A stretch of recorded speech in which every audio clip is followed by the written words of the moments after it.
This is the afternoon weather update. This is for Monday, the 15th of May. I'm James Spann, doing this live on Facebook and YouTube about 2:30 or so. And we've got some pretty strong storms in progress in scattered pockets. Just a classic warm season day. Random scattered storms on a hot, humid afternoon. We do expect to see a drier continental air mass covering much of the deep south by Sunday and Monday, about 6 to 7 days away.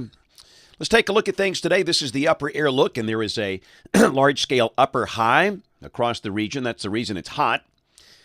And the visible satellite view showing a mostly sunny day across the state. We got a field of cumulus clouds, and some of those have popped into storms, especially over the northern half of the state. But again, they're random and scattered, just a typical hot summer afternoon. Here's a look at the radar. Some of the heavier storms are across the northwestern counties of the state, from the Shoals down to about Hamilton and Sulligent, as I'm doing this update.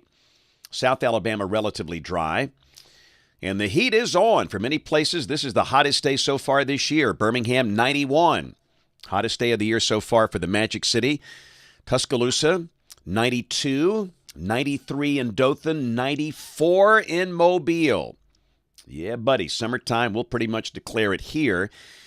Pretty quiet day across the country in terms of watches and warnings. There is a marginal risk of severe storms from the Tennessee Valley up into parts of southern Missouri. And that does kind of clip extreme North Alabama for this evening. And the storms that are out there will produce some small hail and strong gusty winds. There's no tornado threat. This is tomorrow. We have a risk of severe storms, mainly a little northeast of Alabama. That marginal risk kind of clips the extreme northeastern corner of the state tomorrow. But again, this time of the year, any storm that's strong could produce small hail and gusty winds. And then on day 3, which is Wednesday, we have a marginal risk over parts of the western high plains. Here's the rain for the next 7 days. And again, amounts will vary from 1/2 to 2 inches. Some spots under a big downpour could pick up an inch in just 30 minutes. We all know that. But again, we do expect to see a much drier air mass statewide by Sunday and Monday of next week. Model fans, here we go. The GFS, the 12Z run, valid tomorrow at 4. Got a big upper loads over eastern Canada. Again, the ridge a little weaker, the air aloft a little colder, the air a little more unstable. So still, it's not going to rain everywhere, but we're expecting a number of showers and storms around tomorrow, especially during the peak of the daytime heating process. High should be in the 80s in most spots. And then Wednesday, drier air trying to get into the Tennessee Valley, but for most of the state, still some chance of scattered showers and storms, especially from Interstate 20 south, Birmingham south. And it will be a day where temperatures are going to come down. The high will be closer to 80 for the northern half of the state on Wednesday, as opposed to the low 90s we're seeing today. And then Thursday, the front just kind of washes out and moisture creeps northward. So Thursday, some chance of widely scattered showers and storms statewide. This is Friday, and again, widely scattered showers and storms are possible. Decent chunk of the day dry, highs around 80. And we note that cold front north and west of the state, from near Detroit down to St. Louis and Oklahoma City. And that will be passing through Friday night or maybe Saturday morning, and it sure looks like it's got enough push to make it all the way through. This is Saturday afternoon, and at that point, the better chance of showers could be shifting down into the southern half of the state. So, again, there might be a little batch of showers and storms Friday night or Saturday morning for the northern half of the state with the front. And then by Saturday afternoon, the better chance of showers shifting to the south. And many spots over North Alabama could stay in the upper 70s on Saturday. And Sunday, a refreshing continental air mass drops in here. And if this works out, Sunday would be a sunny day, lower humidity. We could start the day in the 50s. The high will be around 80, maybe low 80s. And a week from today, this is Monday, May 22nd, little trough in here, and again, the air still looks pretty dry. So not many days left with no chance of rain at all, but that might be the case on Sunday and Monday. We'll go out 10 days, Thursday of next week, May 25th. Interesting little feature on the GFS showing this upper low over the Florida Peninsula, but if that would be the case, we'd be in a dry air mass. So at the moment, much of next week looking relatively dry.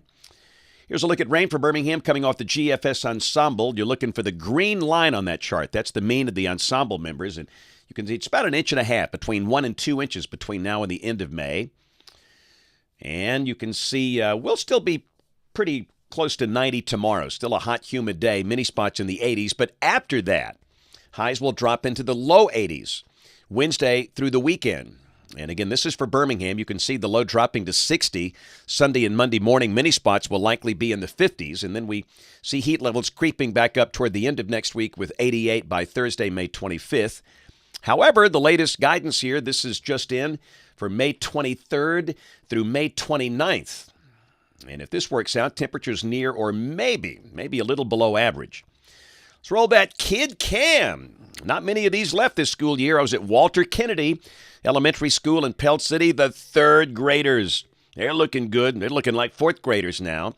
Had a great time today talking about the science of meteorology, and they were so good today. And, boy, these are good. Let me tell you what, that's a bonanza right there. But I always love coming to see my buddies in the third grade at Kennedy Elementary School. Been seeing those kids in that grade over there for a long time, and they were looking good. And, yeah, before you know it, the school year is going to be over. We're getting close to a wrap for this year, but we got a busy week coming up this week. Tomorrow, I'll be at Chelsea Middle School and then River Chase Elementary School. Tomorrow night, I'll be speaking to the Grove graduates. I'll be the commencement speaker. That's a private school in Leeds.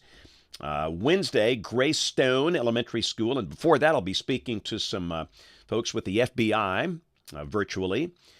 And then Thursday, senior adults at South Shelby Baptist down in the town of Shelby in Shelby County. Thursday evening, we're going to be programming weather radios in Cullman at Lowe's. So listen up. If you want us to check your weather radio, we'll be glad to do it. If you need to buy one, come buy one. We'll program it free. If you have a new one and you want us to program it, we'll be glad to do that. So Lowe's in Cullman from 3:30 until 6:30 Thursday. Then Friday, got Chelsea Park Elementary School, and then I'll be emceeing a concert to benefit Alabama Game Changers. Taylor Hicks will be in concert at Sanford. That's Friday night. Alabama Game Changers, a great ministry here in River Chase, right by the TV station. And then Saturday, it's a book signing in West Blockton, Alabama. The Cahaba Lily Festival is Saturday. This is a great time to go see the lilies in bloom. It happens once a year, and we'll be there from 9 until noon. And we have so much fun at those things. So again, West Blockton, Saturday from 9 to noon at the Cahaba Lily Festival in West Blockton in Bibb County.